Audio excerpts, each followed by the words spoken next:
Les coupes, c'est un moyen de se représenter la volumétrie intérieure et de comprendre comment fonctionne le mobilier avec l'espace.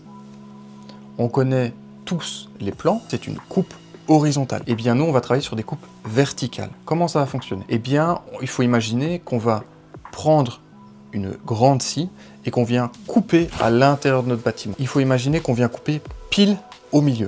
D'accord? On coupe pile au milieu et on descend jusqu'en bas ici. Ce qui va se passer, c'est que sur tout le contour ici, on va avoir un trait épais et on va voir l'intérieur de la boîte. Si l'intérieur de la boîte est rempli, eh bien on va avoir une hachure pour indiquer que l'intérieur est plein. On va retrouver cette hachure de plein dans les murs, les planchers, le sol, la toiture, les murs intérieurs, etc. Si maintenant je viens couper, pas verticalement comme ceci, mais avec un angle, eh bien je vais avoir une partie ici qui sera coupée, comme ceci.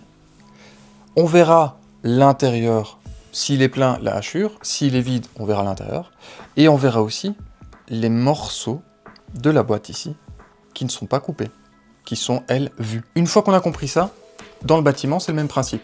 On a un volume de bâtiment, mur, plancher, plafond et toiture. On va avoir des éléments coupés dans notre bâtiment, tout ce qui va être gros œuvre, donc les planchers, les murs, les cloisons aussi, on va les mettre en coupé, la toiture, le sol. Toutes les menuiseries qui vont être coupées, portes, fenêtres, escaliers en bois ou alors du mobilier, par exemple la table ici derrière ou un meuble de cuisine, eh bien tout ça va être en moyen, pour qu'on puisse faire la différence entre le gros œuvre et les menuiseries / mobilier. Je vais vous montrer étape par étape comment réaliser une coupe pour ne rien oublier et pour être sûr d'avoir quelque chose de cohérent. On va regarder d'abord dans notre vue en plan l'endroit où on coupe. Ici, je coupe dans une fenêtre, un escalier et la porte avec la fenêtre ici. On va voir une porte qui donne sur le WC, une porte qui donne sur le bureau, une porte qui donne sur la chambre et une fenêtre qui donne sur l'extérieur. On va voir aussi un meuble TV avec une TV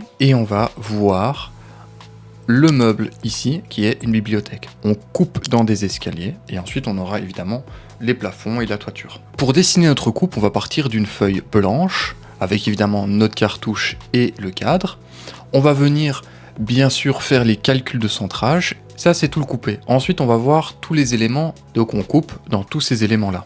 Ensuite, une fois qu'on a fait tout le contour, on vient positionner la hachure.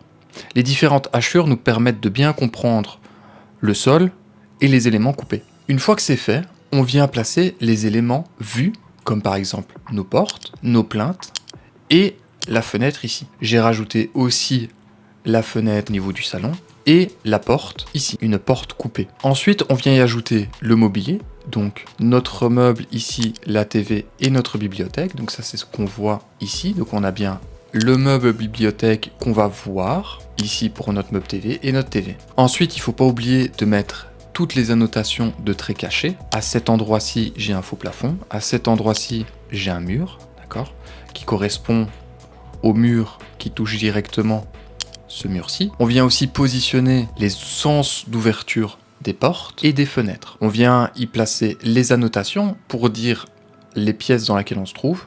On pourrait rajouter aussi porte vers chambre parent, porte vers WC, porte vers bureau. On a évidemment donc toutes les annotations, les niveaux, les annotations de l'escalier qu'on retrouve aussi en coupe et un repère échelle humaine. Et pour terminer, on va avoir nos cotations. Si on suit bien la structure de créer les volumes, mur, plancher, escalier, fondation, ligne de sol, toiture, ensuite qu'on vient y placer les différentes ouvertures et les hachures pour mieux comprendre, donc pour ensuite venir mettre tout ce qui est vu, les fenêtres, les portes et nos menuiseries coupées en moyen, mettre le mobilier, mettre les différents traits qui sont importants pour comprendre, donc les traits cachés, les traits d'ouverture de fenêtres, etc. Y placer les annotations et les cotations. Si on suit bien toutes ces structures-là, on est sûr de toujours avoir un plan complet. On pourrait aller un peu plus loin aussi dans le dessin, dans le détail, en y mettant par exemple la végétation, en y mettant les traits d'axe mitoyens, les limites de parcelles. Mais ici, vraiment, on va se baser que sur la coupe dans un premier temps.